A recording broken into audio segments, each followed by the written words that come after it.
అందరికీ నమస్కారం. మా 2014లో ఆంధ్ర రాష్ట్ర విభజన జరిగింది. ఆంధ్ర రాష్ట్ర విభజన ఆంధ్రులు కోరింది కాదు. ఆనాడు కట్టుబట్టలతో మెడబట్టి మనం బయటికి గంటేశారు. రాష్ట్ర విభజన జరిగినప్పుడు అందరం పోరాడం. 62 సంవత్సరాలు చెమటోర్చి కష్టపడి రాష్ట్రాన్ని అభివృద్ధి చేసుకున్నాం. హైదరాబాద్ని అభివృద్ధి చేసుకున్నాం. అక్కడ పరిశ్రమలు పెట్టుబడులు తీసుకొచ్చాం. చదువుకునే యూనివర్సిటీలు తీసుకొచ్చాం. ఇప్పుడు మనకి ఏదీ లేకుండా పోయిందని ఆనాడు పోరాడం. చంద్రబాబు నాయుడు గారు ఒక బిల్లు తీసుకొచ్చారు. రాష్ట్ర అభివృద్ధి చెందాలంటే ఒకే రాజధాని ఉండాలి, అభివృద్ధి వికేంద్రీకరణ జరగాలన్న బిల్లు పేర్చారు. 5 కోట్ల ఆంధ్రులు ఒప్పించి ఒకే రాష్ట్రం ఒకే రాజధాని, అది అమరావతి ఉండాలని చెప్పారు. ఆనాడు ఒక్కొక్క జిల్లాకి ఏం చేస్తారు కూడా చాలా స్పష్టంగా చెప్పారు.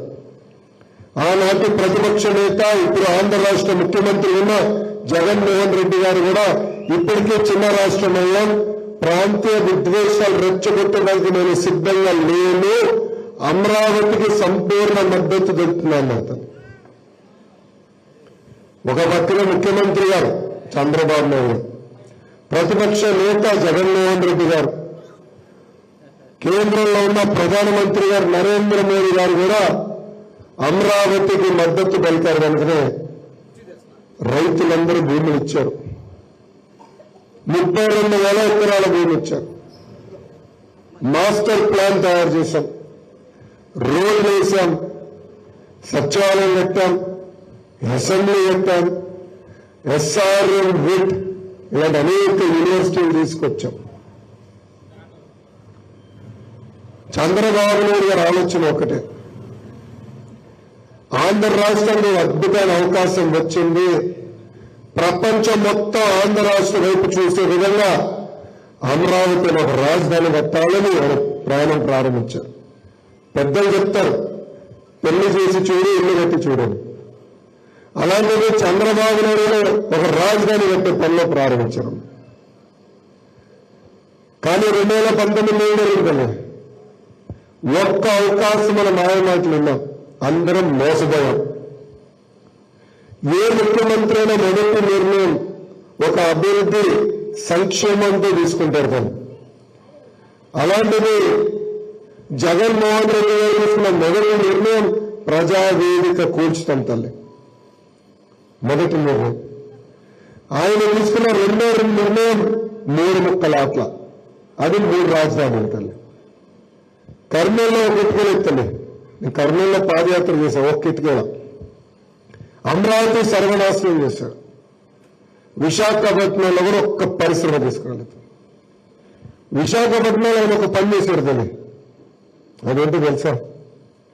ఒక్క వ్యక్తి బతికేదానికి జగన్మోహన్ రెడ్డి గారు ఉండేదానికి 500 కోట్ల రూపాయలు ఖర్చు పెట్టి ఒక ప్యాలెస్ కట్టాడు తల్లి, ఋషికొండ గుండె పెడతాను. అది కూడా కేంద్ర ప్రభుత్వం వెళ్తే మీరు చట్టాలు ఉల్లంఘించారు, 200 కోట్ల రూపాయలు పెనాల్టీ వేయాలని చెప్పారు. అంటే ఒక్క వ్యక్తి బతకడానికి 700 కోట్ల రూపాయలు ఖర్చు పెట్టి ఒక ప్యాలెస్ కట్టారు. అదే 700 కోట్ల రూపాయలు మంగళగిరి నియోజకవర్గ అభివృద్ధి కోసం ఖర్చు పెట్టుంటే ఈ రోజు భూగర్భ గురించి మనం మాట్లాడే పరిస్థితి ఉండదు కదా. అదే 700 కోట్ల రూపాయలు మంగళగిరి నియోజకవర్గం ఖర్చు పెట్టుంటే నీటి సమస్య శాశ్వతంగా పరిష్కారం.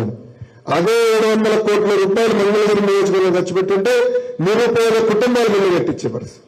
అవన్నీ ఏం చేయాల, ఒక్క పరిశ్రమ రాల. గత 5 సంవత్సరాలు ఒక్క పరిశ్రమ రాలెత్తని, ఒక్కరికి ఉద్యోగాలు కల్పించలే ఈ ప్రభుత్వం. ఇప్పుడు కూడా మన పిల్లలు హైదరాబాద్, బెంగళూరు, చెన్నైకి వెళ్ళే పరిస్థితి వచ్చింది. దయచేసి మనందరం ఆలోచించాలి తల్లి.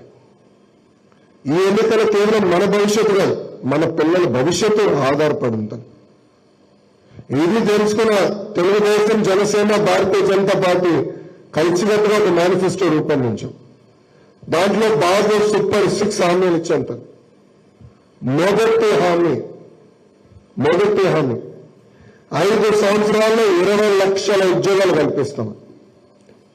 మీరందరూ ఈరోజు రూపాయి జమ చేర్చి లక్షల అప్పు చేసి పిల్లలు చదివించారు. చదువుకుని బయటకు వచ్చే సమయానికి ఉద్యోగాలు లేని పరిస్థితి. అందుకే మన ప్రాంతానికి మనం ఉద్యోగాలు తీసుకురావాల్సిన అవసరం ఉంది. 20 లక్షల ఉద్యోగాల కల్పన అనేది మా లక్ష్యం. అది చేసి తీరుతామని ఈ సభాముఖుని అందరికీ మీ లోకేష్ హామీ ఇస్తున్నాడు.